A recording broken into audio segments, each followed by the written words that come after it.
Hello दोस्तों, आज की वीडियो में आप सभी का स्वागत है। तो दोस्तों, आज की वीडियो में हम एपी यानी कि एक दोस्तों समांतर संख्याएं होती है जिनमें दोस्तों 3, 8, 13 क्रमश 3 संख्या दी गई है और इसी क्रम में 10वां पद ज्ञात करना है दोस्तों। यानी कि इस एपी का 10वां पद हमको ज्ञात कर बताना है।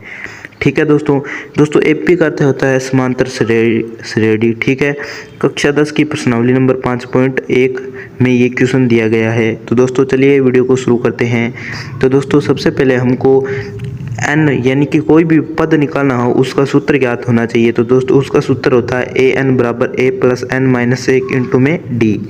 ठीक है, an का अर्थ होता है दोस्तों जो पद हमको अंतिम पद होता है वो होता है an। तो इस समांतर श्रेणी में कोई अंतिम पद नहीं है तो हमको ज्ञात करना है। इसमें अब ए क्या होता है?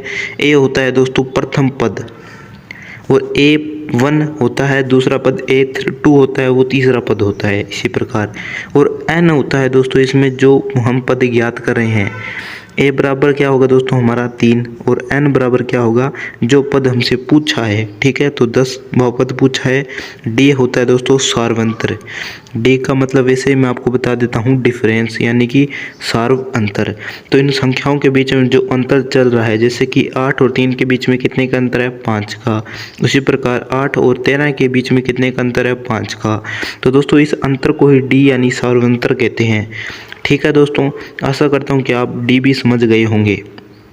तो अब इससे आगे संख्या जुड़ेगी, उसमें अगर 13 प्लस 5 करेंगे तो 18 इसका नेक्स्ट पद होगा। लेकिन कुछ सूत्र है जिनसे हम इसको आसानी से ज्ञात कर सकते हैं। ठीक है, इस प्रकार आपको जो क्वेश्चन पूछा जाए वहाँ पर सूत्र लिखना है। अब एन इसमें आपको वो एन नहीं भरना है। ये अगर आप A3 लिख देते हो और एन आप 10 लिख देते हो इस प्रकार ये एन नहीं माना जाता। इस एन का मतलब होता है पूरी फुल फॉर्म होती है इसका वा पद यानी कि जो अंतिम पद होता है वो होता है an। ठीक है, तो a यहाँ पर क्या होगा 3। A10 मैंने इसलिए लिखा है क्योंकि a 10वां पद ज्ञात कर रहे हैं। तो 3 प्लस 10 माइनस 1 इंटू में d कितना 5। अब क्या है दोस्तों जो कोष्टक में अंदर है ना उस संख्या को पहले हल करेंगे। अब 10 में से 1 गई कितने 9 इंटू में 5 है बाहर वाली साइड तो 5 लिखेंगे।